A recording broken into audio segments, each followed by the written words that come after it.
are you? I think you all are fine today. Dear students, this is my next presentation on literary device or figure of speech. Knowledge of literary device is very much important to understand different forms of literature. Dear students, what is a figure of speech? It is a rhetorical figure, a device, a word, phrase that describes or tells the different meaning, you can say special meaning from ordinary meaning. It is divided into schemes, different patterns, for example, alliteration. You know, repetition of initial consonant sound is called alliteration. Here, consonant sounds are repeated at the beginning of each words. For example, a tutor who tutored the flute tried to tutor two tutors to toot. Here you can see the consonant sound t is repeated again and again in this stanza. Next, simile. I think you already know. It's a very good example of figure of speech which is used to describe unlike comparison between two things with the help of like or as. For example, good coffee is like a friendship. Oh, my love, like a red rose. Here, the word like or as is used to compare. Metaphor, you know, it stands for symbol. It is also called implied simile, where comparisons are made between two unlike things. If I say Saurav Ganguly is the prince of Kolkata, it is here prince is metaphor. See some fine examples of metaphors I have included in this slide. The rain came down in long knitting needles. You can see personification, another fine literary device, a figure of speech in which an inanimate object or abstraction is involved or endowed with human qualities. If I say the rose dances like a girl, here we are putting human quality into rose. So personification. Here you see some examples of personification I have included in this slide to make your understanding clear. Fear knocked the door. Fear is knocking. This is human quality. Faith answered, and there was no one there. Irony, contradiction of meaning means there are two layers of meaning, one for speaker and other for audience. In simple language, if I say gentleman, it means I have used the word maybe he is not the gentleman. So meaning for me and as well as the meaning for speaker is quite different in irony. There are different types of irony. Verbal irony, situational irony. Verbal irony, Julius Caesar by William Shakespeare. Et Brutus says he was ambitious, and Brutus is an honorable man. See, ambitious and honorable man. Situational irony, the rhyme of ancient mariners by called is water, water everywhere, and all the birds did shrink. Water, water everywhere, not any drop to drink. See, water, water everywhere, but there is no single drop of water to drink. Now, what is dramatic irony? Of course, it is related to theatrical performance. Example, you can go through it. Onomatopoeia stands for the words which denotes or imitates particular sounds. The formation or use of words that imitates the sound. For example, coin jingles, rain patters. Oxymoron, act naturally, found missing. Okay, these are ill health, turn up missing, clearly misunderstood. These are the examples of oxymoron.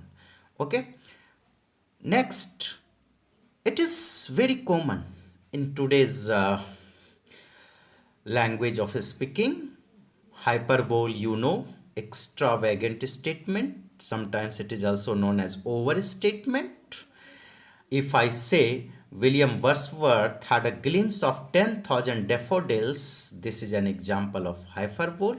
See, beautiful example of hyperbole here. Ladies and gentlemen, I have been to Vietnam, Iraq, Afghanistan, and I can say without hyperbole that this is a million times worse than all of them. Euphemism, this is a substitution of an inoffensive term for one considered offensively explicit. You can see more information. Euphemism are not, as many young people think, useless. Verbiage means overstatement, overburden of words. Okay. Euphemism are unpleasant truths wearing diplomatic clonk. Antithesis, juxtaposition of contrasting ideas in a balanced phrase. If I say love is an ideal thing, marriage is a real thing by Goethe. So antithesis, contradictory ideas are described with the help of antithesis. For example, to err is the nature of human, to forgive is the nature of God. Fine example of antithesis. Metonymy, very good. Another figure of speech for another with which it is closely associated. Okay, describing something indirectly by referring to things around it. You can also say metonymy stands for indirect expressions of a speaker. For example, the Oval Office today reports, office reports, where Oval Office is intended to represent. The White House asked the television networks for airtime on Monday night. Here you can see White House asking for television networks, indirect expressions. Now synecdoche, very beautiful example of figure of speech. Okay, here it is used to represent the whole or the whole for a part. You can say substitution of words. For example, all hands on deck, as example where hands represent the man attached to them. No one after all assumes the captain to mean that they should literally understand it. Fine examples of synecdoche. All hands on deck. Take thy face hence, from Macbeth, composed by William Shakespeare. Now, you should understand the difference between metonymy and synecdoche. The difference is that in metonymy, the term you are using linked to the thing that you mean, but it is not directly a part of it. Okay, oxymoron, a figure of speech in which incongruous or contradictory terms appear side by side. Okay, a compressed paradox. It is also called, for example, and faith unfaithful kept him falsely true.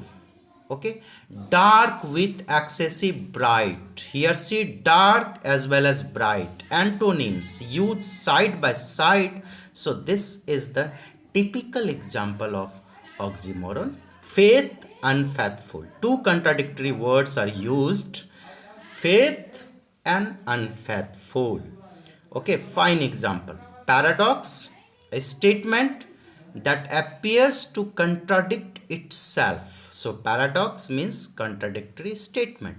The swiftest traveler is he that goes afoot. Now see, swiftest traveler goes on afoot. This is the fine example of paradox. Next, it is taken from David Thoreau. Pun, a play on words, sometimes on different senses of the same word and sometimes on the similar sensage or sound of different words. 7, 6 and 9.